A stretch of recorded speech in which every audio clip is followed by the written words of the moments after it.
Ya Allah yang maha mengetahui perkara yang gaib, kau hidupkanlah aku selama mana engkau tahu hidup ini baik untuk aku, dan kau matikanlah aku selama mana engkau tahu mati itu lebih baik untuk aku. Jadi kita serahkan semua kepada Allah SWT. Kalau tanya kita, kita memang nak teruskan hidup ini, nak habiskan bulan Ramadan, nak sampai raya kan, tapi kita serahkan semua apa yang terbaik itu kepada Allah. Dan kita harapkan bila dah sampai itu yang terbaik, mati itu terbaik. Terbaik itu maksudnya apa? Syurga lah. Maka kita berharap Allah akan matikan kita, insya-Allah. Amin. Ya Allah. Amin. Baik. Kita menyambung perbincangan kita surah Al-Hasyr. Surah Al-Hasyr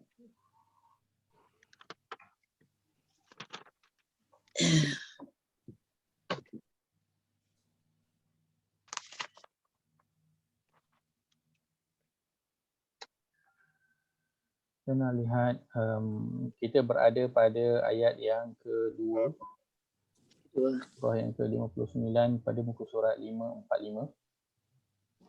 Baik.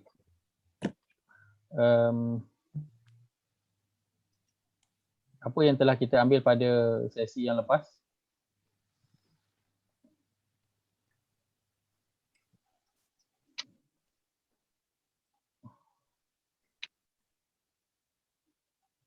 Kita kongsikan apa yang kita dah ambil pada sesi yang lepas.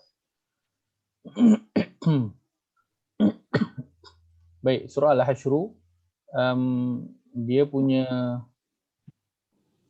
kiranya dia punya cerita, main story dia mengenai siapa? Ini pengusiran Nabi. Ini Pengusiran Bani Nadir. Pengusiran Nabi. Nabi pula yang kedusir jadinya. Baik, yang mengenai pengusiran Bani Nadir. Bani Nadir daripada Madinah. Madinah. Baik, sebab apa mereka kena usir tu? Kerana mereka mengkhianati perjanjian. Kerana mereka mengkhianati perjanjian dengan Nabi SAW. Baik. Yahudi Bani Nadir, mereka ni di Madinah itu mereka ni pegang ekonomi. Sektor apa? Pegang sektor ekonomi. Baik. Mereka banyak apa? Banyak kebun. Banyak kebun. Kebun tanaman Kurma. Tanaman kurma. Baik. Tanaman kurma tu pula ditanam di mana? Di kawasan rumah. Ditanam di kawasan rumah. Tanam kawasan rumah macam 2-3 pokok je bunyi. Dia ladang yang ditanam di kawasan perkampungan. Kita sebut perkampungan lah sebab dia duduk dalam benteng kan. Ditanam di sekeliling kawasan perkampungan dia. Kawasan perkampungan dia. Baik, maka sebabkan itu mereka ini adalah kaum yang kuat dari segi sektor ekonomi dia sebab mereka meniaga, main perniagaan mereka ialah meniaga kurma lah. Meniaga kurma. Dan jangan kurma yang kita makan hari ni, kurma Yahudi dah lah. Kurma Cina pun ada. Kurma Cina pun ada. Kurma ni daripada macam-macam negara dah datang. Baik. Semua tanam. Huwallazi akhrajal ladzina kafaru min ahlil kitabi min diyarihim li awwalil hasyr. Ini ayat yang telah kita baca pada minggu lepas. Kedua. Iaitu Allah. Ayat yang kedua, Allah dialah yang telah mengeluarkan orang kafir daripada kalangan ahli kitab. Orang kafir daripada kalangan ahli kitab.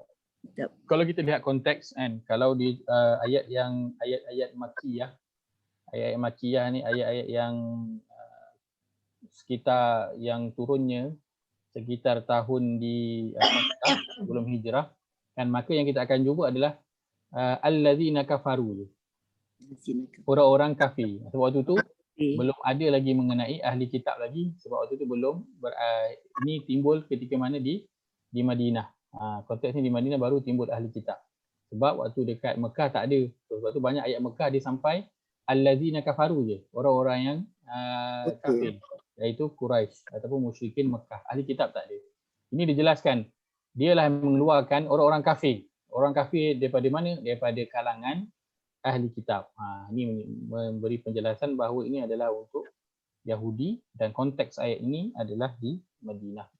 Daripada rumah-rumah mereka pada pengusiran yang pertama Kita telah sebutkan pengusiran Bani Nadir ini adalah pengusiran yang pertama yang dilakukan oleh Nabi SAW. Sebelum itu Bani Mustalik mereka juga telah keluar daripada Madinah. Tapi itu dikira pengusiran ataupun rela paksa. Ini dikira sebagai keluar secara rela paksa lah. Baik, Bani Nadir ni Nabi terus usir dia ke atau Nabi bagi dia pilihan dulu untuk keluar sendiri? Nabi bagi pilihan tak untuk dia keluar sendiri ataupun Nabi terus dia pergi serang dia, usir dia keluar? Mereka menyerang kan? Bagi pilihan kan?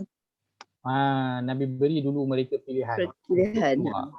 Nabi hantar surat, Nabi suruh mereka keluar dulu. Kan? Nabi pilih, bukan Nabi terus pergi serang, tak. Nabi bagi dulu surat, Nabi suruh keluar dulu. Baik. Kemudian mereka nak keluar ke tidak pada asalnya? Tidak. Yang mula-mula sekali pada asalnya mereka nak keluar ke tak? Tak, mula-mula nak keluar. Mula-mula nak keluar, tapi lepas tu tak jadi keluar. Jadi itu dia orang lawan. Sebab ada yang Sebab dia masuk. ekonomi dia Ada yang masuk. Sebab ada yang menghasut. Siapa yang menghasut itu? Orang munafik. Orang munafik. orang munafik. Itu cerita dia. Nabi suruh keluar dulu. Nabi hantar surat suruh mereka keluar. Mulanya mereka nak keluar, tapi kemudian kaum munafik datang suruh mereka stay, kan? So mereka pun stay lah, tak jadi nak keluar, kan? Kita pun sama, bila kita nak menjalankan satu arahan daripada Allah dan juga Rasul, kan akan ada cabaran lah yang kata tak payahlah, kan?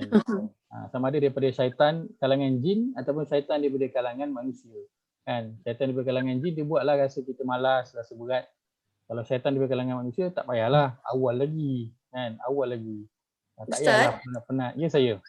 Saya nak tanya, perjanjian dengan Bani Nadir ada nama perjanjian tu tak? Tidak ada. Okey.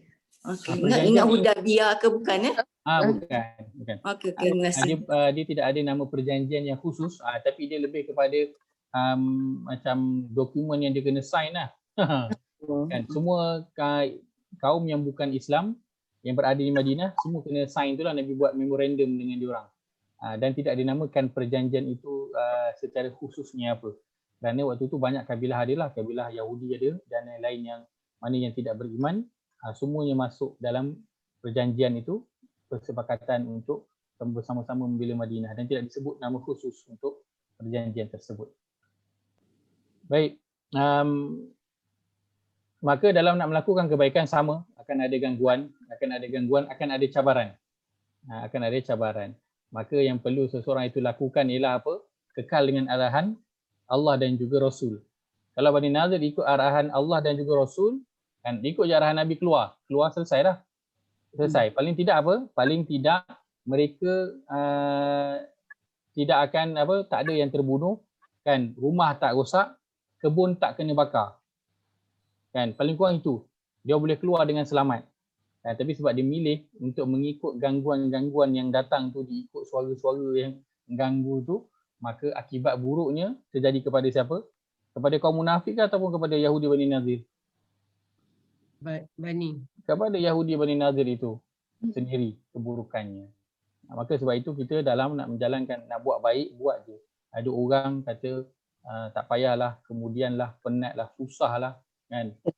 Susahlah, kita jalankan saja. Sebab kalau kita tak buat, kan, kita nak ngaji, kan, orang kata tak payahlah ngaji, susah, kata.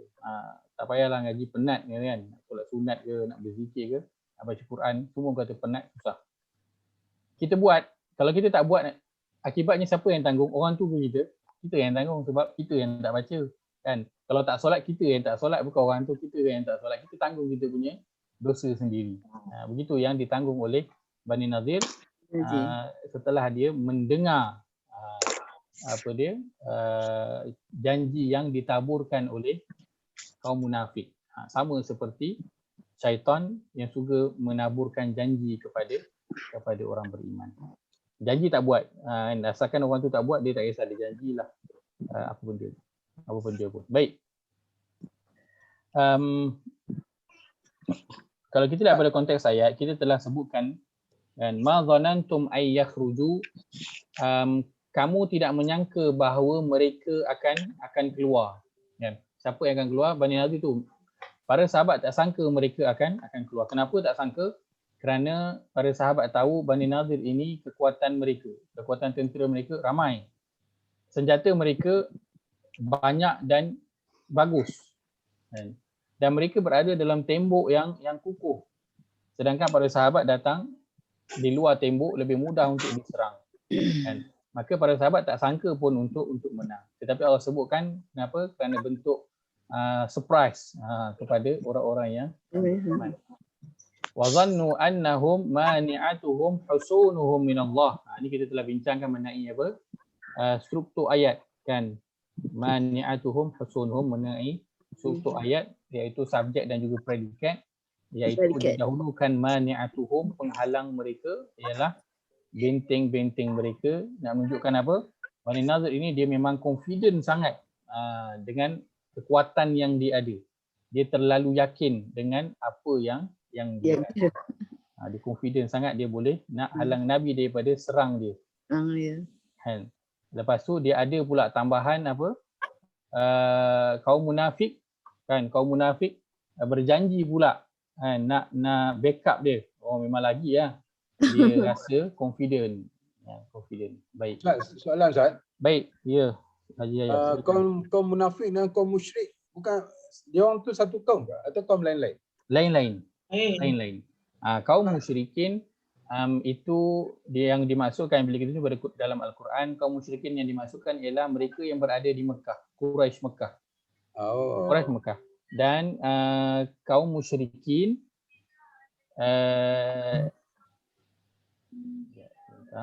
bukan kaum musyrik ke yang janji nak tolong Bani Nazir sekiranya diserang Nabi serang mereka?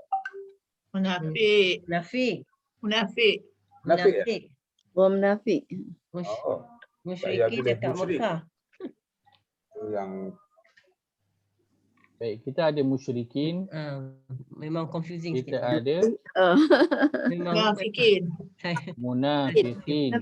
Baik. Muslimin, mukminin. Mukminin. Baik, musyrikin, root word dia apa? syirik. Root word dia syirik. Syirik. Sin, ro, kaf. Raka. So root word dia adalah syirik. Syirik. Baik. So bila cerita tentang syirik kan, bila konteks Al-Quran pada permulaan cerita tentang orang-orang yang syirik, mana musyrikin ni orang-orang yang syirik lah.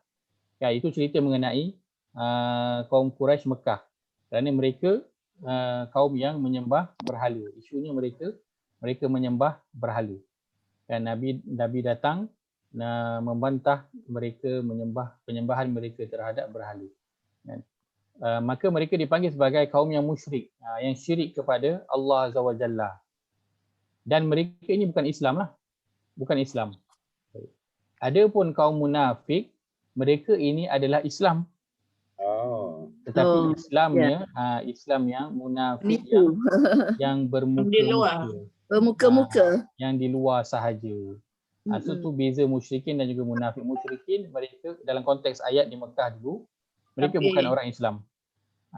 Adapun munafik, mereka adalah orang Islam. Adalah orang Islam. So yang janji kepada Bani Nadir nak tolong adalah munafik kan. Tetapi asal Bani Nadir ni nak melawan, berkhianat dengan Nabi, asalnya kenapa? Asalnya sebab kaum musyrikin daripada Mekah datang jumpa dengan Bani Nadir, dia kata dia nak bunuh Nabi. Itu asal dia. Kaum musyrikin datang pada Mekah, jumpa dengan Bani Nadir, jumpa dengan ketua dia, bagi tahu dia nak bunuh Nabi. So nak ajak sepakat sekali lah. So dia orang setuju untuk berpakat. Bila Nabi dengar dia orang berpakat dengan musyrikin Mekah, itu yang Nabi hantar surat bagi tahu dia orang berkhianat. Nabi suruh keluar daripada Madinah. Dan ketika inilah munafik datang. Munafik pula datang sokong kepada Bani Nadir, jangan keluar, aku backup engkau. Jangan keluar. Jadi yang nak berjanji untuk backup munafik ini, untuk mengangkat backup Bani Nadir ialah kaum munafik yang berada di Madinah. Pengkhianat lah Ustaz. Yang untuk berkhianat. Kerana konteksnya adalah di Madinah. Baik. perbincangan mengenai munafik ini ada satu poin yang sangat menarik lah. Antaranya apa? Nabi tahu tak siapa yang munafik? Tak tahu. Tak tahu kan. Nabi tahu. Allah bagi tahu. Nabi tahu tapi siapa yang bagi tahu? Malaikat. Allah yang bagi tahu. Allah Kalau Allah tak bagi tahu, Nabi tahu tak? Tak tahu. Nabi tak tahu. Nak menunjukkan apa? Nak Nabi. menunjukkan Nabi tak tahu perkara gaib. Kecuali Allah bagi tahu. Nabi tak tahu perkara gaib kecuali Allah bagi tahu. Allah bagi tahu. Maka sebab itu saya agak curiga dengan orang-orang yang dia boleh tahu, dia boleh baca orang ni, dia boleh tahu kat sana orang ni, kat sana orang ni, dia boleh Macam baca. mana tahu tu? Walaupun dia dinamakan sebagai ustaz, panggil dia ustaz, dia baca segala macam orang dia boleh baca. Sebab Nabi sendiri pun tak boleh baca benda yang gaib kecuali Allah bagi tahu. Nabi pun tak boleh tahu. Dia macam mana orang yang manusia biasa boleh tahu kecuali dengan bantuan daripada jin ataupun syaitan. Baik. Jin dan syaitan. Sebab kalau Nabi boleh tahu dah senang je kan. Tapi Allah bagi tahu. So Nabi jadi tahulah. Kalau Allah tak bagi tahu, Nabi takkan tahu sampai bila-bila pun Nabi takkan tahu. Kan? Dan memang itu perkara yang Nabi sebut pun kepada para sahabat. Aku tak tahu perkara gaib. La a'lamul ghaiba. Aku tak tahu perkara gaib, ada disebut dalam Al-Quran. Jadi sangat pelik ustaz-ustaz ataupun siapa sahaja dinamakan diri dia kan, yang dia boleh tahu benda-benda yang gaib. Dia boleh baca orang sana, dia boleh baca orang sini, ataupun dia boleh baca perkara yang nanti nak terjadi. Dan sebab saya ada berhadapan dengan salah seorang kawan isteri saya lah, agak rapat kan. Saya mula kenal dia lepas kahwin lah. Kerja dia memang ruqyah orang, ubat orang, dan dia orang datang kat dia bagi tahu nama macam ni, dia ni okey tak? Lepas tu dia pun senyap, tangan dia gerak, lepas tu dia kata oh dia ni. Orang lain datang tanya, orang ni okey tak bagi nama? Ni kan. Ada yang datang tanya saya punya barang hilang. Kan? Dia pun beritahu ni. Apa kata tahu saya projek macam ni, boleh jadi tak? Dia pun bagi tahu ni. Macam mana dia tahu? Sangat peliklah macam mana dia boleh tahu perkara itu. Saya memang sangat meragui lah, saya tak percaya. Walaupun dibacakan ayat Quran dan sebagainya, pasti akan ada perantara daripada jin ataupun syaitan. Kerana tak mungkin seorang manusia itu dapat mengetahui perkara yang gaib. Dan dia sendiri pun kalau dia boleh tahu kan projek ni boleh jadi, projek ni tak jadi, orang ni baik, barang tak jumpa hilang, dia sendiri pun telah 2 kali bercerai. Saya pun pelik, kalau dia tahu dia nak cerai, kali pertama tu dia tak tahu, kali kedua, buat apa dia kahwin, dia tahu kejap lagi dia nak cerai, tak payahlah kahwin lagi. Tapi dia bercerai juga kali yang kedua, tunjukkan dia sendiri pun tak tahu apa yang akan terjadi nanti. Dan macam mana pula kita datang jumpa dia, minta pula cakap orang ni okey tak, orang tu okey ke tak. Lagilah satu perkara yang tak masuk akal. Baik.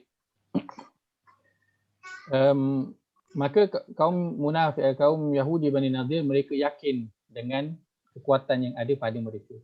Mereka yakin apa yang mereka lakukan itu dapat menghalang mereka daripada perkara yang buruk yang akan datang. Maka kita juga mengambil pengajaran daripada sifat Bani Nadir ini, kita jangan yakin dengan usaha yang kita lakukan. Kita jangan terlalu yakin dengan usaha yang kita lakukan. Saya buat ini sebab tu saya dapat ini. Saya berada pada kedudukan saya sekarang ni sebab daripada dulu saya belajar sungguh, exam, saya excel, kemudian saya masuk universiti yang bagus, kemudian saya mulakan bekerja dan sebagainya sampai saya berada pada jawatan saya yang sekarang ni. Tidak, semua itu adalah kerana bantuan daripada Allah Azza wa Jalla, Allah yang berikan. Kita jangan yakin dengan usaha yang kita lakukan, kita buat macam ni sebab tu jadi macam ni. Saya buat macam ni sebab tu saya dapat ini dan ini. Tidak. Kita buat satu perkara itu hanya sebagai sebab sahaja, nanti yang memberikan ataupun tidak memberikan itu adalah daripada Allah. Jangan terlalu yakin dengan apa yang kita lakukan kerana perkara itu akan membinasakan. Perkara itu akan membinasakan. Dia akan membawa kepada apa? Self-centered. Self-centered. Semuanya berpusat kepada diri dia. Aku. Aku yang buat, aku yang bagi, aku yang tolong, semuanya aku. Dan hingga lupa apa? Kepada Tuhan yang sebenarnya yang memberikan. Nanti dia akan tenggelam sebagaimana siapa? Haman. Yang apa? Dia rasakan bahawa kekayaan yang dia dapat itu kerana apa? Qala innama utituhu ala ilmin min indi. Aku dapat semua kekayaan ni sebab apa? Sebab ilmu yang ada pada aku. Usaha. Ilmu yang ada pada aku. Aku hebat dengan aku pandai, aku dapatlah jawatan tinggi, dapat harta banyak. Sebab apa? Ilmu yang ada pada diri aku. Self-centered. Dia memusatkan semua perkara sebab dia. Lalu apa? Fa khasafna bihi wa bidarihil ard. Allah tenggelamkan dia, Allah terbalikkan dia, semua dengan harta dia semua terbalik. Kan? Semuanya ditenggelami oleh bumi. Apa pun tak dapat nak menunjukkan apa. Jangan terlalu yakin dengan apa yang ada pada diri kita. Jangan rasa itu semua adalah sebab usaha kita. Baik. Minallah. Allah. Minallah. Dari Allah. Ma'aniyatuhum Dari Allah. hasunuhum minallah. Dari Allah. Daripada Allah. Daripada Allah. Yahudi Bani Nadir, mereka buat apa? Mereka membuat benteng, mereka bertahan. Itu semua sebab apa? Mereka rasa apa? Mereka kuat. Pandai. Mereka kuat. Dia ingat. Mereka buat tu sebab nak menghalang daripada apa? Nabi SAW, betul tak? Daripada serangan Ya, Nabi ya. dan juga Uh-uh. tentera Islam, kan? Mm-mm. Tapi kenapa Allah tak sebut dalam ayat ni? Mani'atum husunuhum minan nabi walladzina amanu. Kan? Kenapa Allah sebut minallah? Allah. Sebab dari Allah. Wah. Semuanya tu dari Allah. Nak menunjukkan apa? Nak menunjukkan siapa yang menentang Nabi SAW itu sama dia menentang Allah. Allah Azza wa Jalla. Bani Nadir dia nak menghalang diri dia daripada diserang oleh Nabi. Tapi Allah kata dia sebenarnya sedang menghalang diri mereka untuk diserang oleh Allah. Minallah. Dia kan siapa yang dia menentang Allah, menentang Nabi sama dengan dia menentang Allah. Dan siapa yang taati Nabi sama macam dia taati Allah. Dan itu yang Allah sebutkan, wa may yuti'ir rasula faqad ata Amal Allah. itu ilah. Siapa yang mentaati Rasul, dia telah mentaati Ya Allah. Allah. Kan Nabi sebut qul ati'u Allah wa ati'ur Rasul. Taatilah Allah dan taatilah Rasul. Sama. Siapa yang mentaati Rasul itu sama dengan dia mentaati Allah. Siapa yang menentang, kan saya terima Quran je. Hadis saya tak terima. Ada macam Sebab tu. Quran ni dah memang Allah janji dia jaga, hadis tak tentu lagi. Banyak tangan nak sampai kepada kita ni belum tentu lagi. Ya betul. Maka saya tak nak terima hadis. Tak boleh juga. Siapa yang tidak menerima apa yang Nabi bawa itu sama dengan dia tidak menerima apa yang Yang Allah bagi. Minallah menunjukkan siapa yang menentang Nabi itu sama dengan dia menentang Allah. Menentang Kalau dia Allah. buat benda yang Nabi tak suka, itu sama dia buat dengan benda yang Allah tak suka. Yang pertama. Yang kedua, Ustaz saya nak Ya, ulas saya. sikit. Hari tu kita orang ada tadabbur pasal surah Al-Jumu'ah. ya baik. First few ayat tentang kekuasaan Allah, apa yang Allah buat kan. Actually lepas tu dijawab pula dengan apa yang Allah buat tu diturunkan kepada Nabi dan Nabi membawa apa risalah Allah. Macam inilah dia, jika dia menentang dah tentu dia menentang Allah. Ya betul. Ada dalam surah Al-Jumu'ah. Al-Jumu'ah. Ya The betul. first few ayat. Ya, pada ayat yang kedua. Nabi SAW Allah Ayat 1 berfirman, dan 2. "Wallazi ba'atha fil ummiyina rasulan minhum." Allah dia telah mengutuskan rasul pada kaum yang ummi, yang butuh huruf. Tujuannya apa? Yatlu alim ayatihi, untuk bacakan ayat Quran, wa yuzakkihim, untuk menyucikan kamu, wa yu'allimuhumul kitaba wal hikmah, untuk mengajarkan Al-Quran dan juga hikmah. Hikmah ni dikatakan sebagai hadis, contoh daripada Nabi SAW. Maka sebab itu sama seperti mana yang Januria sebutkan, memang Allah yang utus Rasul tu kan, kita boleh pula tak nak terima Rasul sebab dia datang sebenarnya daripada Tuhan yang sama kan, Tuhan yang sama yang kita puji-puji, yang kita sebut-sebutkan itu. Tuhan itu jugalah yang menghantar Nabi ini. Jadi macam mana kita boleh nak terima Allah tapi tak terima Rasul yang diutus oleh Allah Azza wa Jalla. Renon ingat tak? Itu grup kita kan hari tu kan? Ya. Betul. Kenapa? Dengan Ustaz Syami kan? Itulah dah lupa dah. Kan? Tapi cantik sebab apa? Sifat Allah. Januria boleh nampak perkaitan. Begitulah ayat Quran dengan ayat Quran, dia memang saling menyokong antara satu dan lain. So bila kita baca ayat ni, otak kita boleh fikir ayat ni, itu memang masya-Allah. Itu memang masya-Allah, itu Kebetulan dah dia level ingat apa? Ustaz. Quran dengan Kebetulan Quran. dia ingat. Masya Allah, Masya Allah. Masya Allah. Masya Itu level Al-Quran dengan Al-Quran tu. Itu level Tak ada tu. level Baik, tinggi. Ustaz. Banyak tak tahu ni Ustaz. Kebetulan dia baru sebut kan. Tapi seronok kan? Seronok bila kita boleh baca ayat ni. Oh, teringat ayat ni. Baca ayat ni, oh teringat ayat ni kan. Sebab dia sebut 5 perkara rasanya. 5 perkara tentang sifat-sifat Allah kan. Dan 5 perkara untukkan Nabi pula. Benda yang disifatkan Allah tu sebenarnya mengimplikasikan Nabi kan untuk kita kan. Ya betul. Betul lah. Allah sebut tentang sifat dia dizahirkan oleh Nabi kan. Dizahirkan oleh Nabi. Masya Allah. Masya Allah. Baik, itu yang pertama, minallah. Yang kedua, bila disebut minallah nak menunjukkan apa? Kemuliaan Nabi sallallahu alaihi wasallam. Nak menunjukkan kemuliaan Nabi sallallahu alaihi wasallam dan juga orang-orang yang beriman. Kan kerana Bani Nadir nak menghalang daripada orang beriman dan juga Nabi. Jadi Allah kata sama macam dia menghalang diri dia daripada Allah. Nak menunjukkan Allah itu mengangkat darjat orang yang Nabi dan juga orang yang beriman itu tinggi di sisi Allah hingga menyamakan. Kau lawan mereka sama, kau lawan aku sama. Nak menunjukkan kemuliaan Nabi sallallahu alaihi wasallam dan juga orang yang beriman di sisi Allah Azza wa Jalla. Fa'atahumullahu min haitsu lam yahtasibu. Baik, dalam terjemahan dituliskan maka Allah menimpakan azabnya kepada mereka dari arah yang tidak terlintas dalam fikiran mereka. Tidak disangka. Dari arah yang tidak disangka-sangka. Baik, apakah Allah menimpakan azab kepada mereka daripada arah yang tidak mereka sangka-sangka itu? Dalam hati. Baik.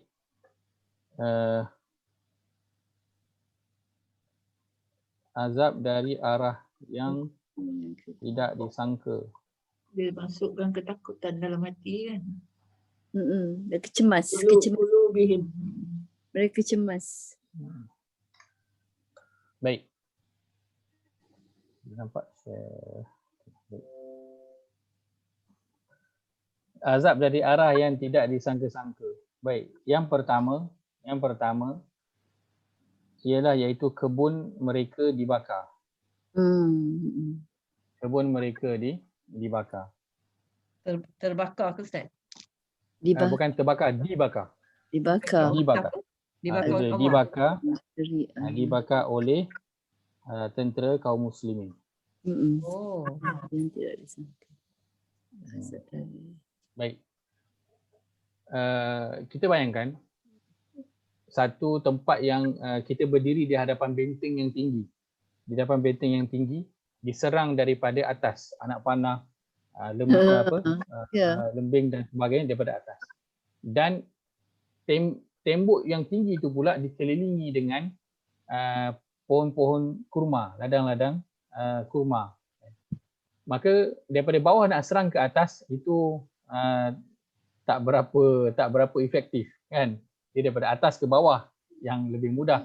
Bawah ke atas selalunya susah nak kena pada sasaran. Maka apa yang dilakukan oleh sebahagian daripada kaum muslimin ketika itu ialah mereka potong pohon-pohon tamar dan mereka bakar pokok-pokok kurma yang ada di sekeliling perkampungan tersebut. Kan? Idea itu macam tercetus tiba-tiba je. Sebab nak buat dah tak boleh apa. Nak masuk benteng tak boleh. Nak serang susah. So yang mereka terfikir ialah mereka potong dan mereka bakar. Sebab apa? Sebab inilah kebun tamar ini benda yang kaum Bani Nadir ini sangat sayang. Sangat sayang. Kan ni sumber pendapatan dia. Buatkan mereka jadi kaya kan. Sebab inilah kebun kurma dia. Kan? Bayangkan orang yang katakan sekarang ni lah COVID ni kan. Orang yang dia jadi kaya kan sebab syarikat penerbangan dia, airline dia. Kan tiba-tiba airline tak boleh naik, apa jadi kat dia? Habis jatuh lah. Habis jatuh. Kan syarikat dia tu habis. Kan? Maka bila dibakar pokok-pokok kurma ini, Bani Nadir yang kat dalam tu jadi Jadi yang kata apa, jadi tak senang duduk lah. Pokok kurma kira macam bakar duit dia orang lah, bakar duit dia orang. Kan pokok kurma nak tunggu bukan sehari dua. Kan lama. Kan nak bakar bukan makan sehari dua kalau nak bakar. Sejam dua habis boleh bakar dah. Kan nak tebang pun bukan makan masa yang lama, tapi nak tumbuh tu lama masa diambil untuk tumbuh. Bila mereka lihat kebun tu dibakar, mereka jadi macam memang jadi tak keruan lah. Tak keruan. Sebab tu sebahagian mereka cakap apa? Bani Nadir, mereka kata kepada orang beriman, mereka jerit, mereka kata, kamu ni bukan ke apa mengajak kepada kebaikan dan menghalang kepada kerosakan. Tapi sekarang ni kamu yang sedang membuat kerosakan di muka bumi. Kan, maka orang beriman pun tu jadi macam alamak kan. Dia pandai bermain dengan kata-kata kan, dia tu jadi alamak. Kan, dia macam ayat yang Allah sebut dalam surah Al-Baqarah, wa idza qila lahum la tufsidu fil ard qalu innama nahnu muslihun. Apabila dikatakan kepada mereka jangan buat kerosakan di muka bumi. Kan orang beriman pun dia takutlah, takut mereka ni masuk dalam golongan munafik kan, yang suka buat kerosakan di muka bumi. Dan mereka jadi takut dengan ayat yang disebut oleh Bani Nadir itu kan. Maka sebahagian daripada mereka jadi takut, aku buat ni betul ke tak kan, jadi takut kan. Tertanya-tanya boleh buat ke tak boleh buat. Sebab tu sebahagian je yang buat, sebahagian lagi tak buat kan. Tapi rupa-rupanya kebun mereka yang dibakar itu adalah satu bentuk azab yang Allah berikan kepada mereka dari arah yang tidak disangka. Kebun dibakar bukanlah peluru yang dihalakan ke badan mereka. Tak kena pun badan. Tetapi apa? Membuatkan mereka jadi macam tak senang duduk melihat apa kebun yang mereka usahakan ini dibakar. Kan? Kerana orang Arab ada perusahaan, terutamanya kebun, mereka sangat sayang belai. Kan, lebih daripada mereka belai dia punya ahli keluarga. Sayang betul dengan kebun kurma dia. Maka bila dibakar, mereka jadi satu perkara yang sangat besar untuk mereka. Dan perkara itulah yang menimbulkan apa? Menambahkan lagi ketakutan di dalam hati mereka. Baik, itu yang pertama. Azab dari arah yang tidak disangka, iaitu kebun mereka dibakar oleh tentera kaum muslimin. Yang kedua ialah kaum munafik berkhianat, iaitu mereka tidak datang membantu. Ini juga bentuk azab yang tidak disangka-sangka. Mereka ingatkan bila dah setuju, dah tak keluar kan, dengan tentera yang ramai, dengan bilangan senjata yang ada, tambah pula nanti munafik akan tolong, mereka jadi bertambah yakinlah. Tapi rupanya kaum munafik tak muncul. Tak muncul. Tidak datang, bukan tidak dating, tidak datang. Tidak datang membantu. Kan? Dan memang ini perkara yang mengejutkan ke ataupun tidak? Mengejutkan. Yalah, sebab dia janji nak datang, nak tolong. Perkara ini mengejutkan Yahudi Bani Nadir sebab dia janji nak datang. Kan, tetapi kita yang membaca kisah ini selepas 1400-1500 tahun, kita tahu perkara ini tidak mengejutkan kerana kaum munafik memang terkenal dengan apa? Dengan berjanji tapi tak tepati janji. Itu tak terkejut. Tapi waktu tu belum lagi terkenal sifat ini pada kaum munafik, belum lagi terkenal. Orang belum tahu lagi. So inilah perjalanan-perjalanan yang akhirnya sampai kepada kita tahu munafik ini kerja dia janji, bersumpah tapi lepas tu tak buat. Maka benda ni mengejutkan Bani Nadir kan. Munafik janji nak datang tak datang pun kan. Mereka cuak betul lah nak buat apa kan. Maka fa'atahumullahu min haitsu lam yahtasibu. Allah mendatangkan azab kepada mereka dari arah yang mereka tidak sangka. Wa qadhafa fi qulubihimur ru'b. Dalam terjemahan dituliskan rasa cemas serta dilemparkannya perasaan cemas takut ke dalam hati mereka. Baik, dilemparkan perasaan takut cemas dalam hati mereka. Baik. Kalau kita lihat pada teks Arab, ini pada perkataan yang pertamanya, pada perkataan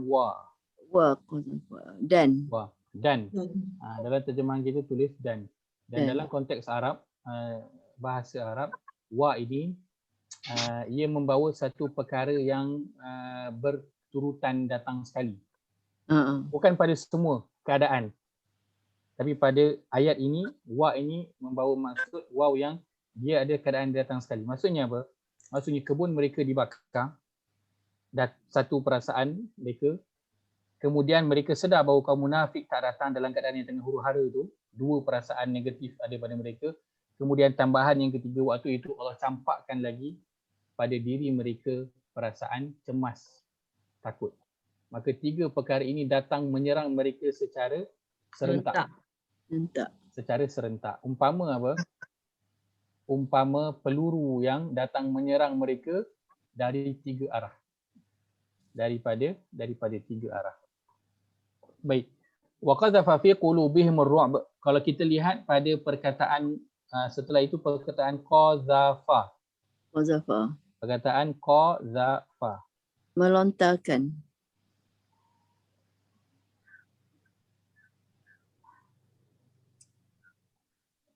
Fi'il. Oh, masya-Allah boleh sebut dah fi'il. Baik, qadhafa. Qadhafa maksudnya mencampak dengan kuat dan segera. Mencampak dengan kuat dan segera. Yang kedua, tetap kekal kukuh. Dia macam isim lah. Kan, atau dalam bahasa Arabnya disebut, kalau kita perkataan yang selalu kita dengar ialah apa, sabata ataupun subut. Sabat kita biasa dengar kan? Perkataan sabata. Sabata. Sabat.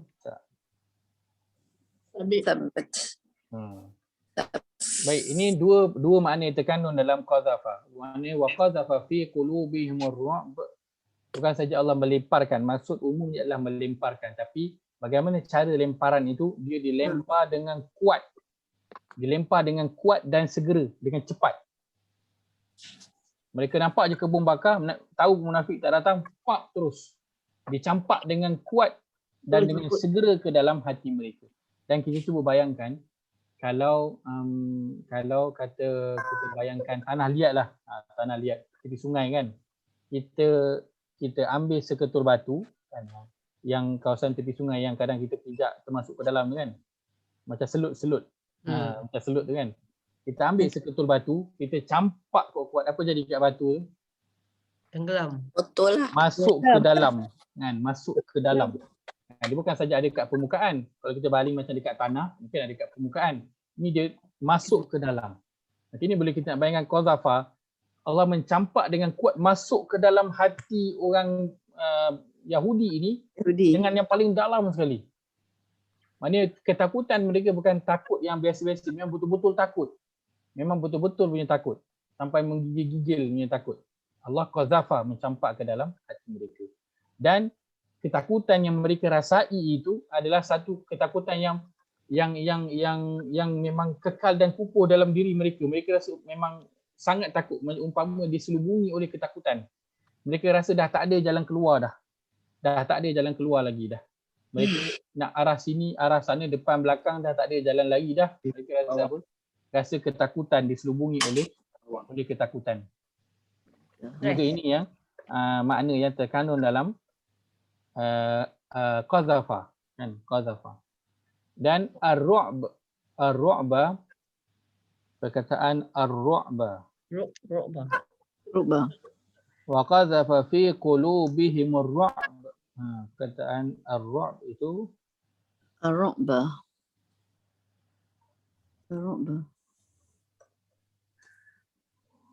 itu bermaksud dia bukan saja ketakutan yang biasa, tetapi dia adalah ketakutan yang mendalam dan penuh.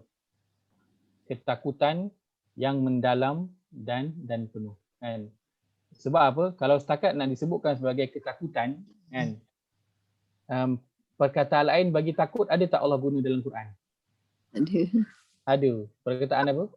Selalu kita baca fala khaufun alaihim. Alaihim. Perkataan khauf kan, khauf pun maksud dia takut juga Takut kan. Tapi kenapa dalam ayat ni Allah guna ru'bah, Allah tak guna al-khauf? Kerana ar-ru'bah ini maksudnya ketakutan yang mendalam dan penuh. Dia bukan ketakutan yang sikit-sikit, bimbang-bimbang, risau-risau, tak. Dia memang dalam kepala dia memang dah 100% fikir, habislah aku, matilah aku kan, dalam kepala dia kan. Ketakutan dah memenuhi pada dia, itu terkandung dalam ar-ru'bah. So qazafa dah mengandungi makna yang kuat dah. Ar-ru'bah pun mengandungi makna yang kuat, menunjukkan apa, memang benar-benar Allah mencampakkan apa, rasa takut dalam diri mereka, seolah-olah diri mereka ini diselimuti oleh perasaan takut. Allah menanamkan itu dalam hati mereka. Ustaz, yang waliman khofa mako tu takut apa pula tu? Baik. Khofa. Khaufa itu khauf lah. Khauf lah. Oh. Khaufa itu adalah khauf. Kata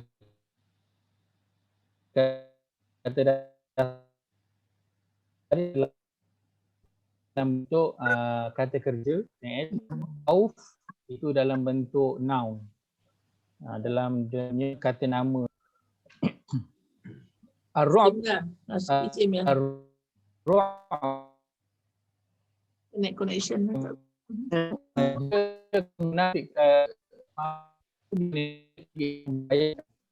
Mereka yang senjata yang benteng yang tapi rupa-rupanya senjata yang paling hebat yang Allah campakkan dalam hati mereka. Sekuat mana pun bilangan tentera, secanggih mana pun senjata, kalau dalam diri takut tak guna. Dalam diri itu takut tak guna. Sebab itu sehingga ke hari ini Yahudi di Israel dia masih lagi belum boleh nak ambil secara sepenuhnya Palestin. Antaranya sebab apa? Sebab mereka ini memang kaum yang pengecut. Allah dah sebut mereka adalah kaum yang pengecut. Kan nampak aja macam berani tapi sebenarnya takut. Takut apa? Takut mati. Takut mati. Sedangkan orang-orang Palestin bila dia berhadapan dengan Israel tujuannya nak mati. Kan? Orang Israel, orang Yahudi dia memang tak nak mati, dia takut mati. Sebab itu mereka ini adalah kaum yang penakut. Maka rupa-rupanya ini senjata Allah yang paling hebat, iaitu ar-ru'bah, ketakutan yang Allah masukkan dalam hati musuh. Sebab itu jangan bimbang kan. Kalau kita cerita tentang perang orang Islam dan juga orang bukan Islam, jangan bimbang dari segi persenjataan, tapi kena buat persediaan, wajib buat persediaan kan. Tapi jangan takutlah kalau kita dah buat semampu kita persediaan, itu dia yang mampu. Rupanya musuh lagi hebat daripada kita. Jangan takutlah. Antaranya ar-ru'bah, senjata yang hebat nampak. Janganlah tak buat persediaan tapi mengharapkan ar-ru'bah. Tak jadilah. Kena buat persediaan, wajib buat persediaan. Maka kita harian kita nak menghadapi musuh syaitan, nak menghadapi musuh dalam diri kita kan, jangan takut kan. Allah boleh campakkan ar-ru'bah ini kepada musuh-musuh kita. Sebagaimana Allah campakkan ar-ru'bah, ketakutan ini pada syaitan. Nampak je Umar Al-Khattab nak lalu lorong tu, dia kata apa? Aku memang tak lalulah. Kalau Umar nak lalu memang aku tak lalu, aku pergi tempat lain. Kenapa? Adakah Umar nampak syaitan? Umar tak nampak. Jin Umar tak nampak. Umar tak tahu pun dia nak lalu kat situ. Tapi dia nampak Umar, dia yang lalu. Apa ketakutan yang Allah berikan kepada dalam diri dia, takut kepada Umar. Begitu juga Allah boleh berikan kepada sesiapa sahaja jika kita benar-benar beriman kepada Allah. Allah boleh berikan ketakutan kepada musuh kita. Syaitan nak kacau pun takut kata. Ini nak kacau dia ni solat memang tak edi lah. Dia ni memang solat bagusnya. Kau nak kacau dia ngaji setiap hari tak edi. Dia memang dia ni kaki ngaji punya. Tak boleh nak kacau punya kan. Ini bantuan yang boleh kita minta daripada Allah SWT dalam nak melakukan ketaatan setiap hari.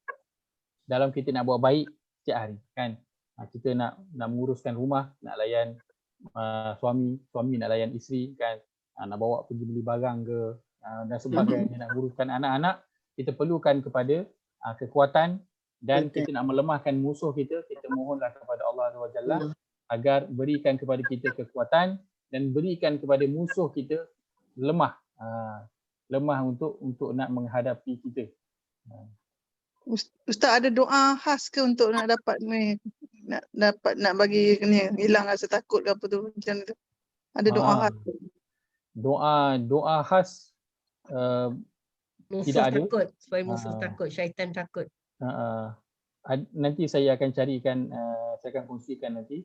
Mungkin saya tak ingatlah sekarang daripada hadis Nabi SAW doa untuk minta. Supaya anak-anak takut. jangan suami takut dah lah. Tak baik tu.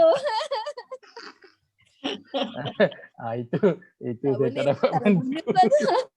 Musuh lah. Musuh. Haji Yahya senyum. Kita tanggung sendiri. Boy. Boleh, doa tu boleh ambil, tanggung sendiri. Mungkin Haji Yahya ada doa yang diamalkan ke? Yeay. Kongsi. yang double barrel tu selalu ada kot. Kau tidak bercelaru rumah. Bahaya tu. Bahaya. Itu betul. Kalau ikut kawan saya, doa dia senang je. Membisu. Orang ni tanya dia tak tahu, orang ni tanya dia tak tahu, dia macam tu je. Maintain. Dia diam Lah je. yang wajah Ana dalam surat Yasin tu. Wajah min baini aidihim saddam. Pendek tu. Wajah Ana. Tapi hari tu Ustaz Syamil dah kupas lain sebenarnya, tapi kita gunakan untuk apa, nak kaburi custom. Immigration. Tapi berjalan lah. Ha? Saya pernah dia apa masa kat ni immigration lah, dia macam cincai lah dia check. Kat Jeddah nak bawa air apa? Air zam-zam. Semua orang suruh baca ayat tu. Berkenaan Tapi doa kalau tu. kapiak-kapiak tu cepat sikit lah. Dia ayat Quran secara umumnya memang ubat dan memang boleh digunakan. Tetapi ia semuanya bergantung pada apa Pada yang Allah. Nabi SAW ada sebutkan. Kalau Nabi tak ada sebutkan fadilat dia dan sebagainya, itu kita, kalau pada pandangan saya dan kebanyakan ulama mengatakan kalau Nabi tak sebut, kita tak boleh nak buat apalah. Sebab apa? Yeah. Sebab fadilat ini juga ataupun kelebihan ini juga termasuk dalam perkara-perkara gaib.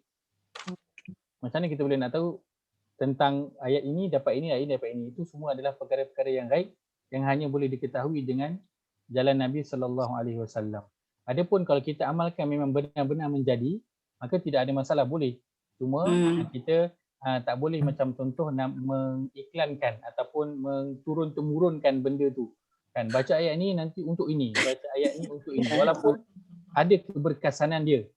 Tetapi kita tidak boleh seolah-olah macam Menyalahgunakan. sebagai Terdesak lah. Menyalahguna tu. Dan memang ayat Quran memang perkara itu akan terjadilah, cuma kita tak boleh nak khususkan kalau ini dapat ini dapat ini, tak boleh, kecuali dengan apa yang Nabi SAW bagi tahu je.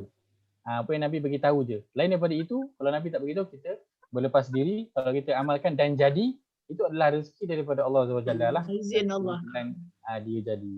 Cuma kita kalau kata kalau buat ini nanti akan dapat ini, jadi ini, itu tidak boleh kecuali dengan apa yang Nabi SAW. Tengah nawaitu. Ya betul. Tapi boleh tak Saya pernah terjadi? Boleh. Ustaz, Boleh ada terjadi. apa tu peragut. Hmm. Dia ada depan rumah saya dia pusing. Hmm. Habis kenapa ada 2 kali dia pusing kan? Dia pusing 1 kali, tu dia pusing lagi sekali. Saya baca wajah anak saya. Dia tak nampak saya lah. Saya baca wajah anak. Dia masuk sekejap pun dia patah balik Ustaz. Tapi sampai tengah hari dia tak datang-datang. Lepas tu petang dia pusing balik. Memang dia memang peragut. Ada orang kena sagut lah dekat nampak lah. Ya. Masya-Allah. Baik. Dia bukan tak boleh amal, boleh lah. Boleh. Boleh gunakan. Tu dah terdesak. Jangan salah konteks ayat tu lah. Yang utama ni ayat tu cerita tentang apa kan.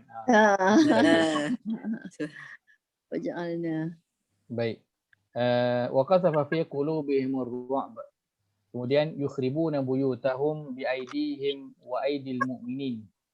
Dalam terjemahan dituliskan lalu mereka membinasakan rumah-rumah mereka dengan tangan mereka sendiri. Dia orang sendiri. Iaitu mereka membinasakan rumah-rumah mereka dengan tangan-tangan mereka sendiri. Baik. Ada beberapa pengajaran yang boleh kita ambil. Pertamanya apabila Bani Nadir ini setelah Allah campakkan ketakutan dalam diri mereka, maka mereka surrender untuk keluar daripada Madinah. Maka Nabi mensyaratkan kepada mereka kalau nak keluar, ada beberapa riwayat lah menyatakan salah satunya ialah kalau nak keluar hanya boleh bawa satu keluarga barang yang boleh penuh seekor unta sahaja. Satu keluarga seekor unta sahaja. So boleh penuh satu ekor unta tu berapa banyak barang, banyak tu je yang boleh. Lain daripada tu kena tinggalkan. Maka apa yang mereka lakukan, ada antara mereka yang mengambil pintu, ada yang ambil tingkap kan. Sebab kalau pintu nak ukir kan, kalau zaman dulu memakan masa yang lama. Dan so bila dia pindah nak buat rumah, pintu dengan tingkap dah ada, secepatlah kalau dia nak buat rumah. So ada yang antara mereka yang mengambil pintu, ambil tingkap. So bila pecahkan pintu, pecahkan tingkap, umpama dia sedang membinasakan, merosakkan rumah dia sendiri. Itu yang pertama. Yang kedua, bila mereka boleh bawa keluar hanya seekor unta sahaja barang-barang, maka mereka rosakkan barang-barang yang lain dan mereka rosakkan rumah mereka sendiri. Dengan apa? Dengan tujuan supaya orang Islam tak boleh nak duduk kat situ. So aku tak dapat, engkau pun tak dapat. Dia hancurkan. Aku tak dapat, engkau pun tak dapat. Kan? Engkau pun tak dapat. Dua-dua tak dapat. Kerengga Ustaz. Konsep kerengga. Kerengga kat pokok tu. Kan kita nak banyak ambil buah mangga, dia tengah banyak dia datang ke rumah kita lari turun. Kau tak dapat, aku pun tak boleh makan buah tu, kata dia. Betul juga. Dia tak boleh makan buah mangga. Tapi bila kita nak ambil dia hentam kita. Betul juga tu. Konsep kerengga. Konsep kerengga, betul juga. Orang Melayu punya tabiat. Banyak kan. Kau tak dapat, aku pun tak dapat. So samalah tabiat tu rupanya ada tak dapat. Turun daripada Bani Nadir. Kan, dia rosakkan rumah dia, biar aku tak dapat duduk, engkau pun tak dapat. Baik, dan kalau kita lihat dari satu sudut yang lain, ia adalah satu bentuk penghinaan daripada Allah SWT. Kenapa? Kerana secara logiknya kan, kalau kita lah buat rumah, dia memerlukan kepada apa? Perlukan kepada usaha yang kalau kita sendiri nak buat lah, perlu kepada satu usaha yang susah lah nak buat rumah kan. Tapi kita beli rumah yang dah siap, macam ni pula kan, kita nak beli rumah yang dah siap pun sama, perlu kepada apa? Usaha. Kita kerja siang malam sampai kumpul duit sampai boleh beli rumah. Dah beli rumah pun kalau tak habis bayar kena kerja lah sampai boleh habis bayar kan. Kalau kena buang kerja memang carilah kerja apa yang boleh janji boleh bayar rumah tu sampai tak kena loan, betul tak? So kita bersusah payah nak membina rumah kita itu. Bersusah payah. Kan? Tetapi akhirnya apa? Akhirnya Allah menghinakan mereka, rumah yang mereka buat sendiri dengan tangan, dengan titik peluh, hasil usaha mereka berusaha, nak dapatkan duit nak buat rumah tu, akhirnya mereka hancurkan, rumah itu dihancurkan dan dihancurkan pula oleh tangan mereka sendiri. Betapa penghinaan Allah kepada mereka. Rumah yang mereka usahakan bergolok bergadai berhabis banyak masa nak membinanya itu telah hancur dan dihancurkan pula oleh tangan mereka sendiri. Tangan yang membina itulah tangan sendiri yang menghancurkan rumah mereka. Secara logiknya kita memang rumah kita nak bagi pecah memang taklah kan. Tak payah nak pecahkan rumah lah. Cuba sekarang siapa yang nak kejap lagi ni pergi pecahkan dia punya sliding door ataupun tingkap. Siapa yang sanggup? Tak ada sanggup. Sebab apa? Kita dah tahu kalau pecahkan nak kena beli lain kan. Dulu nak pasang tingkap, pasang sliding door ni dah pakai duit kan. Dah cari duit nak pasang ni nak pecahkan pula. Tak ada siapa yang sanggup. Dan kalau orang yang buat tu memanglah orang yang kita kata macam tak masuk akal kan. Tetapi ini yang Allah telah lakukan kepada Bani Nadir, mereka sendiri yang menghancurkan rumah yang mereka bina dengan titik peluh mereka sendiri. Yukhribuna buyutahum biaidihim. Mereka menghancurkan rumah mereka dengan tangan-tangan mereka sendiri. Kemudian wa aidil mu'minin, dan juga tangan orang-orang yang beriman. Baik. Wa aidil mu'minin ini tuliskan. Pertama tadi, mereka menghancurkan rumah dengan tangan sendiri. Menunjukkan satu bentuk penghinaan Allah Azza wa Jalla kepada mereka. Kemudian dihancurkan juga oleh orang Muslim. Kaum muslimin. Kaum Muslim. Wa aidil mu'minin, maknanya dihancurkan oleh orang-orang, tangan orang yang beriman ketika itu. Apakah maksudnya? Maksudnya ialah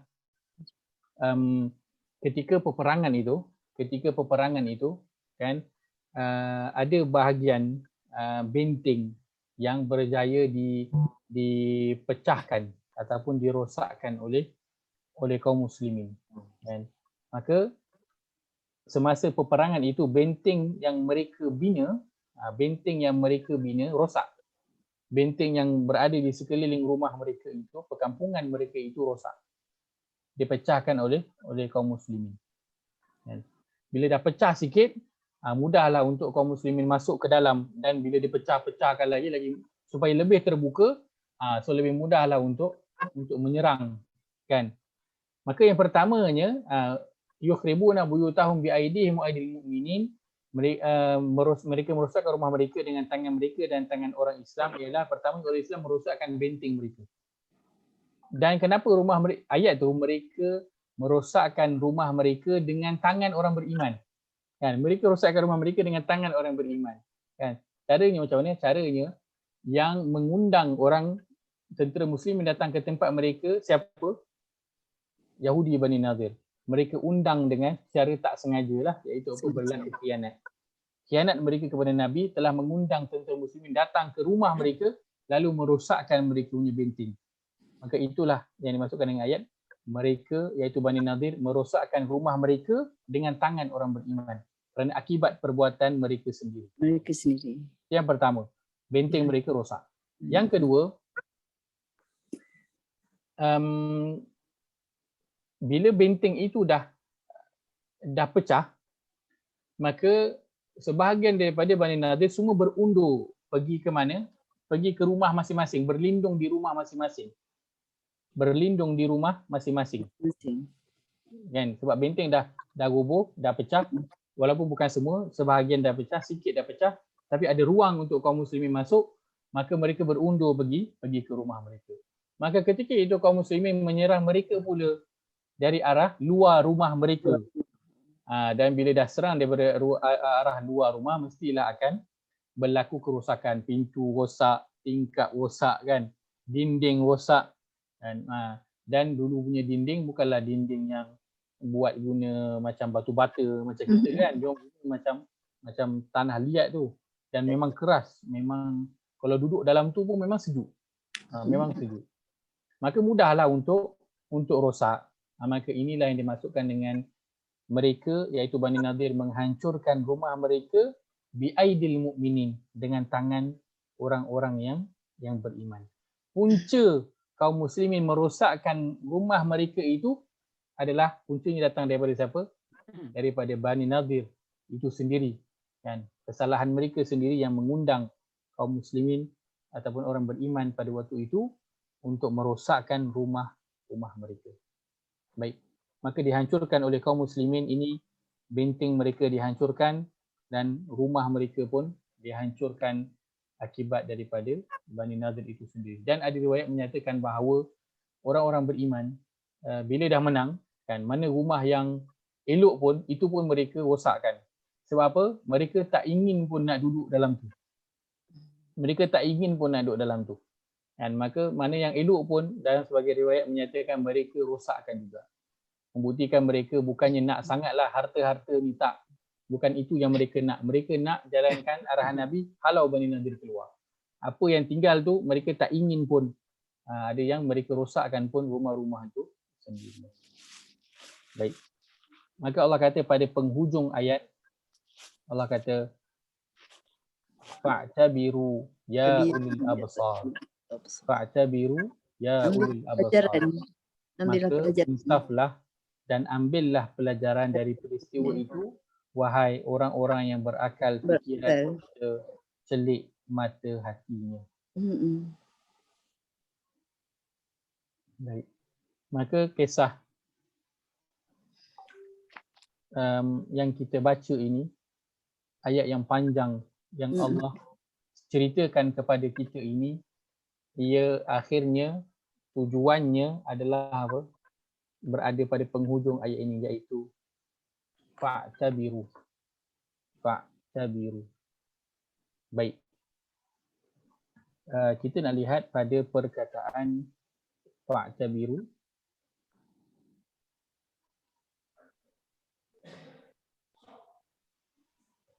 Fa'tabiru.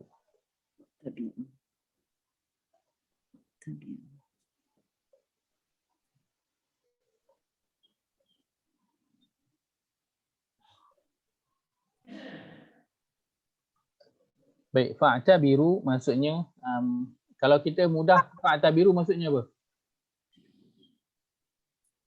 Ibrah. Ibrah kita biasa dengar tak? Ibrah benar. Ibrah. Ibrah ni dia mempunyai ru'ut yang samalah dengan fa'tabiru, sama. Ain baru. Ain baru. Ru'ut dia sama, iaitu ain Baru. ain baro. Sama. Dan ibrah kita selalu dengar lah, ibrah. Ibrah. Sama ru'ut yang sama. Fa'tabiru. Baik. Maka ibrah paling mudah, fa'tabiru paling mudah kita terjemahkan dengan apa? Ambillah pengajaran. Ambillah pengajaran. Baik. Kalau kita lihat pada perkataan fa'tabiru itu tadi kita sebutkan, asal perkataan dia adalah ain, ba dan juga ra. Asal perkataan dia adalah ain, ba dan juga ra. Dan perkataan ain, ba dan juga ra atau kita sebut sebagai abara ialah apa? Maksudnya ialah melintas. Melintas. Maksudnya menyeberang. Fa'tabiru. Memindahkan. Membawa dari satu titik ke titik yang lain. Ini yang Dimaksudkan masuk juga Ustaz. ialah ya. Ini yang masuk kosa bahasa dia. Tadi, Ya, betul. Ini tergantung semuanya dalam perkataan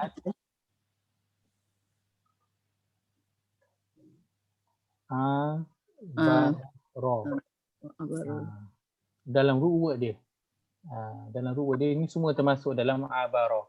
Melintas, menyeberang, memindahkan, membawa dari satu titik ke titik yang lain dan juga bermaksud pengembara. Sebab itu kalau lihat ustaz-ustaz yang berkongsi mengenai ayat, kadang mereka membawa makna-makna yang kita rasa macam fa'tabiru maksudnya ambil ibrah saja atau ambil pengajaran, tapi mereka membawa makna yang lain. Sebab apa?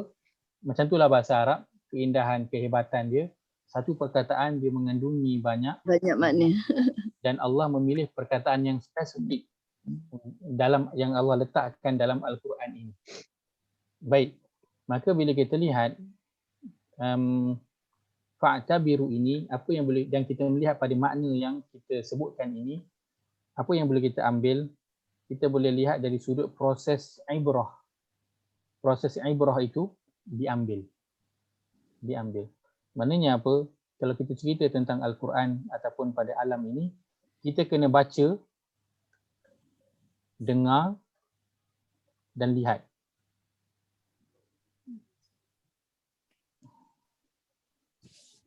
Kemudian kita nak buat apa? Fikir. Kita ambil ru'ut dia. Kita pindahkan pada diri. Beramal. Untuk apa? Untuk kita ambil pengajaran. Untuk kita ambil ibarah. Kan, sebab antara maksud abara ialah apa? Memindahkan. So prosesnya apa yang Allah sebut atas tadi, Allah cerita tentang itu semua kita kena baca. Kita kena dengar dan kita membayangkan seolah-olah kita lihat. Kan kita cerita tentang ayat inilah. Maka apa yang kita kena lakukan selepas itu, kita kena buat ibrah. Ibrah tu apa? Abarah. Kita pindahkan cerita tersebut pada diri kita untuk kita ambil pengajaran. Antaranya apa? Antara yang tadi kita sebutkan, kan? Engkau tak dapat, aku pun tak dapat. Antara pengajaran yang kita dapat daripada ayat ni kan. Engkau tak dapat, aku pun tak dapat. So kita ambil untuk pindahkan pada diri kita, ambil pengajaran. Maknanya saya pun tak boleh jadi perangai macam tu. Tak bolehlah macam saya tak dapat, orang lain pun tak dapat. Tak boleh. Jangan Orang lain dengki, dapat jangan rezeki dengki. dia. Macam dengki je. Jangan macam dengki dengki. lah. Jangan dengki. Macam dengki. Jangan kita Ustaz ni dengki. sama dengan tazakul Ustaz. Ya.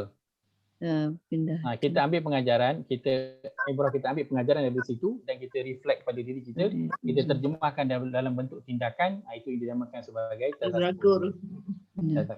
Jangan putih mata, jangan putih hati. Biar putih mata, jangan putih hati. Ya, putih mata jangan putih hati. Tapi yang kerengga tu memang saya kali pertama. Itu yang special. Kali pertama dengar kerengga. Saya pun dengar. Maka inilah yang kita kena lakukan dalam proses kita membaca Al-Quran dan kita berinteraksi dengan apa yang ada di sekeliling kita dalam kehidupan seharian. Sebagaimana kita membaca Al-Quran, kita juga kena membaca apa yang ada di sekeliling kita. Allah mungkin bila hari ini kita keluar, Allah tunjuk ada aksiden berlaku depan mata. Adakah perkara itu kebetulan? Tidak. Tidak. Perkara itu memang Allah sengaja letak kita berada di situasi itu untuk lihat aksiden itu berlaku. Maka apa yang perlu kita lakukan? Kita kena baca keadaan itu. Baca dengan macam mana kita perhatikan orang ni aksiden, kan aksiden tu teruk, ada luka ke, ada mati ke, dilanggar siapa. Kemudian apa kita buat? Kita kena pindahkan pada diri. Fakta biru, pindahkan pada diri untuk kita apa? Ambil pengajaran. Maksudnya saya bawa kereta kena berhati-hati, tak boleh langgar traffic light. Bayangkan kalau tadi saya baru je kan bergaduh dengan suami, saya keluar aksiden mati. Dah tak sempat nak minta maaf dengan suami kan. Kalau anak kan, kalau tadi baru je saya mengumpat orang, dah aksiden mati. Tadi baru je saya tinggal solat subuh, pergi kerja tinggal solat subuh, aksiden mati. Pindahkan pada diri, ambil pengajaran. Itu fakta biru. Baca ayat Al-Quran, begitu yang kita lakukan prosesnya. Kita baca apa yang ada di sekeliling kita, begitu juga cara kita nak membaca, proses yang sama kita lakukan. Maka fakta biru begini secara umumnya. Kita boleh ambil yang pertama, kita pindahkan maklumat dari apa yang dibaca, didengari atau dilihat kepada diri untuk ambil pengajaran.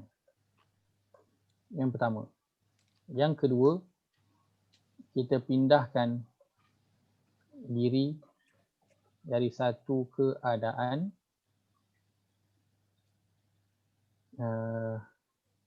kepada keadaan yang lain. Maksudnya apa? Daripada keadaan yang buruk kepada keadaan yang baik.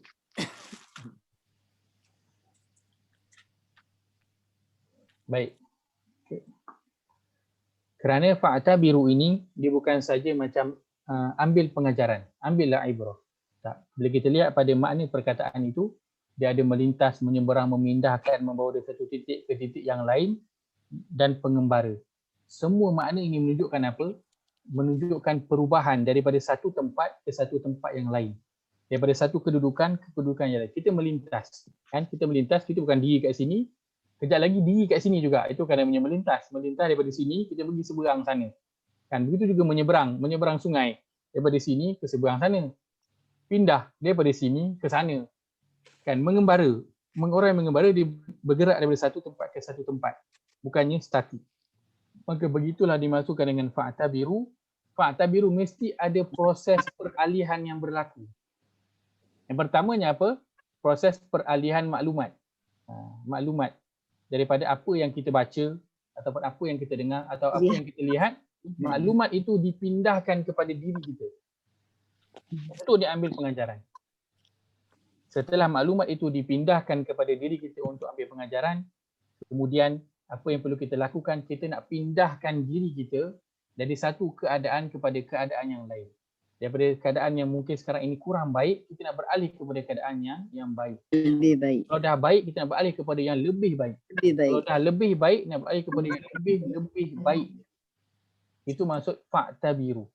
Dia mengambil pengajaran yang berguna untuk diri dia hingga berlakunya perubahan. Kan? Hingga berlakunya perubahan. Baru sampai kepada makna fa'tabiru. Bukan hanya dia ambil sampai tahap ambil pengajaran. Tak. Dia sampai ambil pengajaran hingga merubah diri dia. Hingga memindahkan diri dia. Kan? Menyeberangkan diri dia daripada sebelah sini yang tak berapa baik, pergi ke sebelah sana yang baik. Itu barulah dinamakan berlakunya proses ibarah ataupun fa'tabiru. Kena ada perubahan. Tak boleh hanya kita dapat maklumat dan simpan. Tak. Maklumat yang diambil itu kan, info yang diambil itu kita kena proses dan kita kena terjemah dengan perubahan yang berlaku pada diri kita. Barulah lengkap proses fa'tabiru. Lengkaplah proses penyucian. Proses penyucian. Boleh. Proses penyucian. Tak yang penyucian disebutlah. Kan mengambil ibrah macam proses penyucian lah. Kan daripada tak berapa baik nak cuci jadi baik. Kan.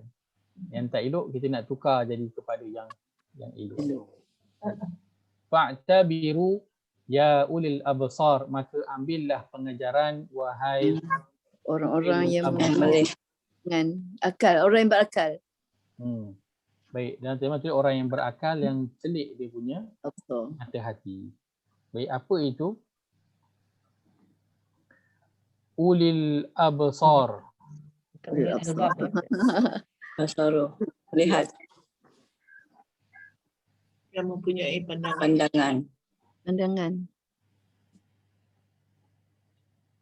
Kalau ada yang sebutkan melihat, itu satu sudut kita nak ambil pengajaran daripada perkataan.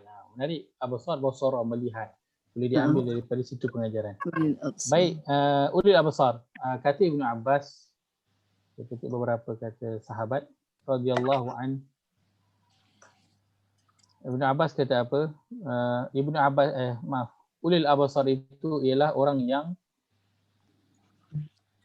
mempunyai lub, akal dan penglihatan. Orang yang mempunyai lub, akal dan juga penglihatan. Lub. Baik, apa maksud lub? Lub ini secara mudahnya dia adalah apa? Lapisan hati yang paling dalam sekali. Lapisan hati yang paling dalam sekali. Kerana kita lapisan hati ada beberapa lapisan dan lub itu berada pada lapisan yang paling dalam sekali. Mata hati tu. Kalau kita nak katakan mata hati, wallahu alam lah, saya tak pasti mata hati itu tahap yang mana. Lub dia adalah hati yang lapisan hati yang paling dalam sekali. Baik, kata Al-Farra, ini adalah salah seorang ulama. Dia mengatakan apa? Wahai manusia. Bila dia kata fa'tabiru ya ulil absar, maknanya wahai manusia yang melihat dengan mata yang melihat kejadian itu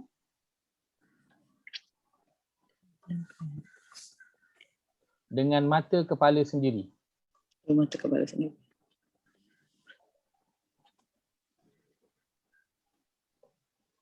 Baik. Maka bila kita gabungkan dua-dua ini, dia akan jadi apa? Ulil absar ialah orang yang dia melihat, basara.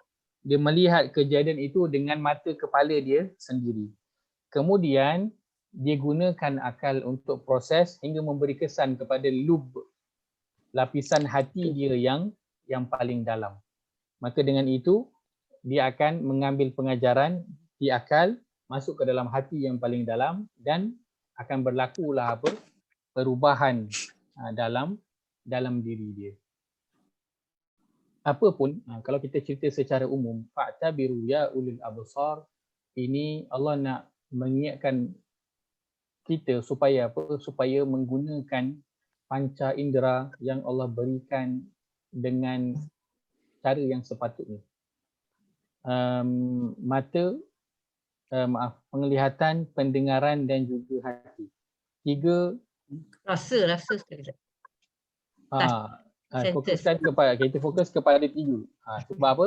Sebab tiga ini yang Allah sebutkan dalam Quran. Allah mention tiga ini yang paling utama sekali lah. Dipanggil sebagai alat pembelajaran. Dalam bahasa itu alat al-ma'rifah.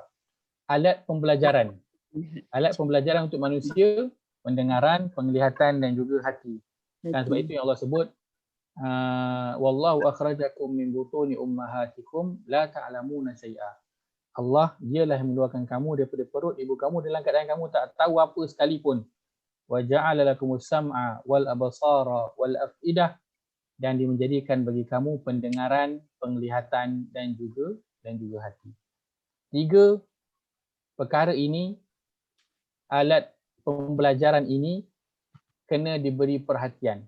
Sebab itu Allah sebut fa'tabiru ya ulil absar, maka ambillah pengajaran orang yang dia boleh melihat, bukan penglihatan yang kosong, tapi dia memfungsikan penglihatan dia. Kan, seperti yang telah kita bincangkan sebelum ini kan, kita ada sebutkan mengenai apa? Mengenai orang yang nanti Allah penuhkan dia dalam neraka. Siapakah golongan yang Allah penuhkan mereka dalam neraka? Jin dan juga manusia. Apakah sifat mereka yang tiga-tiga ini? Ingkar. Munafik. Apakah sifat mereka? Syirik. Kemuka-muka. Bermuka-muka. Banyak sifat mereka tu. Baik, kita lihat surah yang ke-7 ayat 179. Rasa saya ada pernah sebutkan rasanya ke? Ayat 1. Pernah sebut. Ada pernah tapi lupa. Al-A'raf. Ada muka surat 174. 174. Muka surat 174, surah Al-A'raf, surah yang ke-7 ayat 179. Baik, kita baca. Allah berfirman, A'udzu billahi minasyaitonir rajim.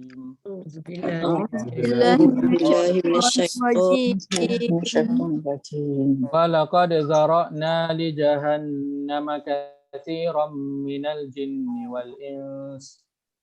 Walaqad zara'na li jahannama katsiran minal jinni wal ins. Lahum qulubun la yafqahuna biha. Lahum qulubun la yafqahuna biha. Wa lahum a'yunun la yubsiruna biha. Wa lahum a'yunun la yubsiruna biha. Wa lahum adhanun la yasma'una biha. ولهم آذان لا يسمعون بها. أولئك كالأنعام بل هم أضل. أولئك كالأنعام بل هم أضل. أولئك هم الغافلون. أولئك هم الغافلون. Terjemahan. Sesungguhnya lagi suara Haji Yahya hari ni. Sesungguhnya kami jadikan untuk isi neraka Jahannam kebanyakannya daripada jin dan manusia. Mereka mempunyai hati tetapi tidak dipergunakannya untuk memahami ayat-ayat Allah. Mereka mempunyai mata tetapi tidak dipergunakan untuk melihat bukti keesaan Allah. Dan mereka mempunyai telinga tetapi tidak dipergunakannya untuk mendengar ajaran dan nasihat. Mereka itu seperti binatang ternakan, maka mereka lebih sesat lagi. Mereka itulah orang-orang yang lalai. Baik, maka ini sebab manusia itu masuk ke dalam neraka. Kerana apa? Tidak menggunakan 3 panca indera ataupun alat pembelajaran yang Allah berikan. Iaitu hati, dia tak guna untuk memahami. Mata tak guna untuk melihat. Yubsirun. Fa'tabiru ya ulil absar. Yubsirun. Telinga Ada telinga, tak nak dengar. Tak nak dengar. tak nak dengar. Ini penyebab. Sebab itu 3 panca indera ni, pendengaran, penglihatan dan juga hati, ini sangat penting untuk difungsikan sebagai seorang Muslim. telinga. Bukan hati saja kita nak kena fungsikan, dia bermula dengan pendengaran dan juga penglihatan. Pendengaran dan penglihatan itu akan memberi kesan kepada hati. Sebab itu ulil absar, atau kalau kata fa'tabiru ya ulil absar, maka ambillah pengajaran baik orang-orang yang ulil absar, iaitu orang-orang yang 3 panca indera ini berfungsi. Alat pembelajaran ini berfungsi. Telinga dia berfungsi, penglihatan dia berfungsi, hati dia berfungsi. Barulah boleh dia nak ambil pengajaran.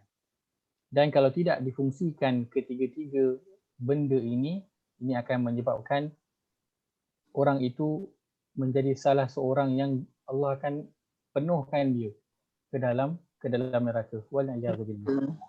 Dan orang yang dia ada hati, ada pendengaran, dia ada penglihatan, tapi dia tidak fungsikan perkara itu, maka Allah samakan dia dengan siapa?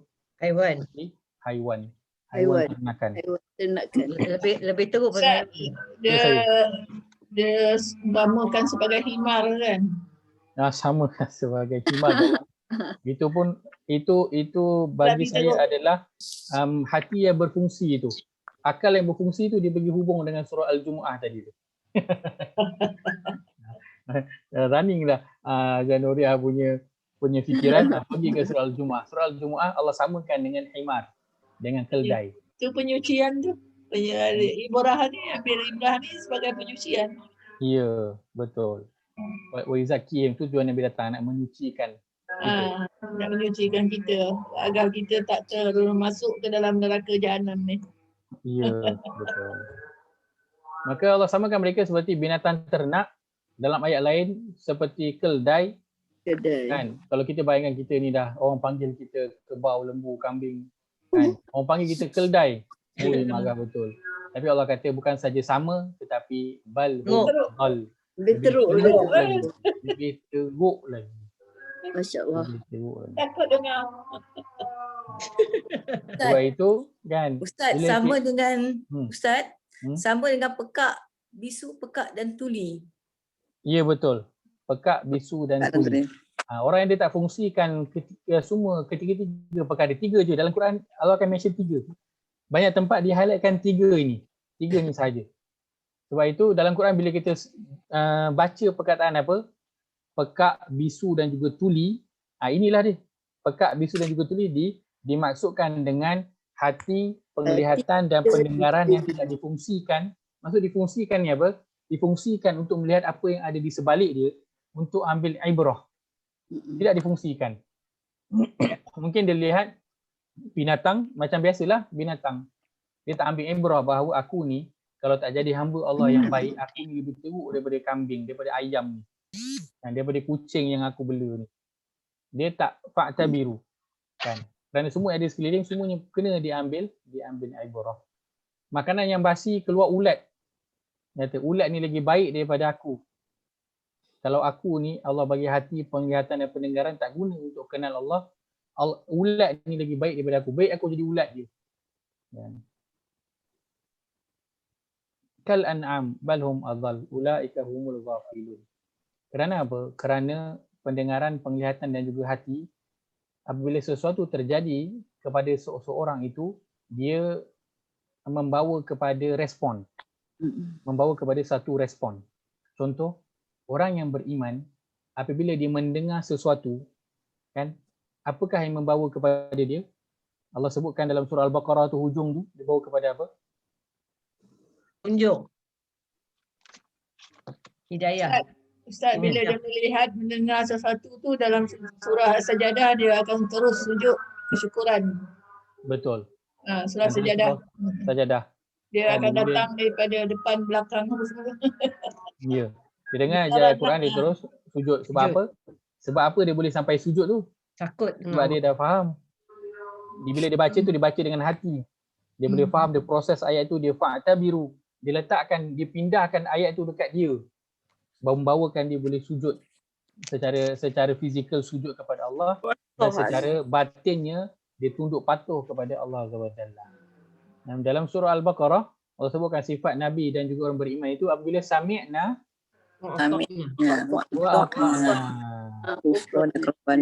mendengar, dia membawa respon kepada taat. Kadang kita dengar hanya pendengaran yang kosong. Kita lihat hanya penglihatan yang kosong. Kita tak bawa kepada ketaatan. Tapi orang yang beriman, dia sami'na, itu dah cukup membawa dia kepada ketaatan. Dia bukan lagi experience benda tu. Bukan dia baca Quran. Kalau kita contohkan, bukan dia baca Quran. Dia hanya dengar orang baca Quran. Tapi itu pun boleh membawa dia kepada ketaatan. Dia boleh proses ayat tu, boleh ambil fa'tabiru dan dia boleh mempindahkan kepada diri dia, ambil pengajaran ubah. Taat kepada apa yang dia dengar itu. Itu ciri apa? Pendengaran, penglihatan dan juga hati yang difungsikan. Ada respon kepada apa yang dilihat. Ada respon kepada apa yang terjadi dalam kehidupan dia. Kita uruskan anak, contohnya setiap hari, anak degil. Kan? Kita kena respon. Respon dia apa? Mungkin sebab aku ni dengan Allah pun degil. Sebab tu Allah bagi anak ni degil. Bukannya sebab Allah nak bagi anak aku ni jadi jahat. Tak. Ini sebab nak bagi pengajaran kepada aku supaya baiki diri aku dengan Tuhan. Aku marah anak ni degil, tak nak dengar cakap aku, tapi aku ni elok je tak dengar cakap Allah. Aku tak rasa apa pun. Sedangkan sepatutnya kan, kalau kita marah ke anak, dah habis dah anak tu boleh tibai. Tapi Allah tak tibai pun aku. Allah masih lagi bagi aku nikmat. Kesihatan ada, duit ada, boleh berjalan, elok pun. Allah tak bantai pun aku, walaupun aku ni degil. Maka fa'tabiru. Fa'tabiru ya ulil absar. Maka ambillah pengajaran orang yang mempunyai penglihatan. Baik. Kita berhenti setakat itu. Itu saja sebab kongsikan pada kali ini. Semoga ada manfaat yang dapat diambil Ramadan ni. Kan kita berhenti awal sikit kan. Jadi berhenti awal sikit. Mungkin kita ada nak Qailulah sekejap ke kan. Tapi sebenarnya Qailulah yang paling sedap adalah waktu tengah kelas lah. Tu Qailulah paling sedap sekali. Memang akan lena habis ni, confirm lena. Kan? Cuba pasang je kan, pasang je mengaji ke, pasang je ceramah ke, mesti lena. Mesti lena. Baik.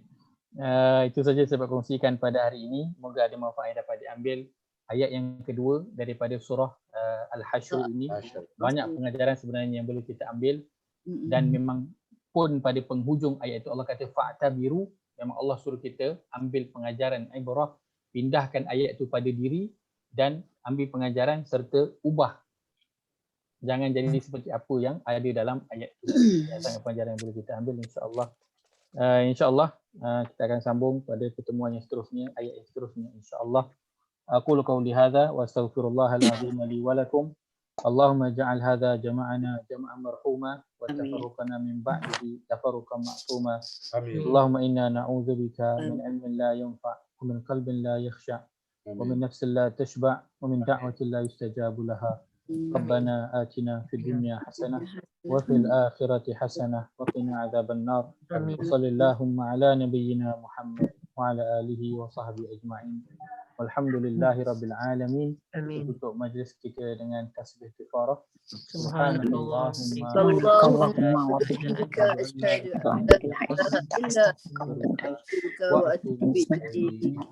Jazakumullah khairan pada semua di meluangkan masa. Terima kasih Ustaz. Terima kasih Ustaz. Terima kasih Ustaz. Terima kasih semua. Terima kasih semua. Assalamualaikum warahmatullahi wabarakatuh. Barakallahu fikum. Wa fiikum barakallahu, jazakumullahu khairan.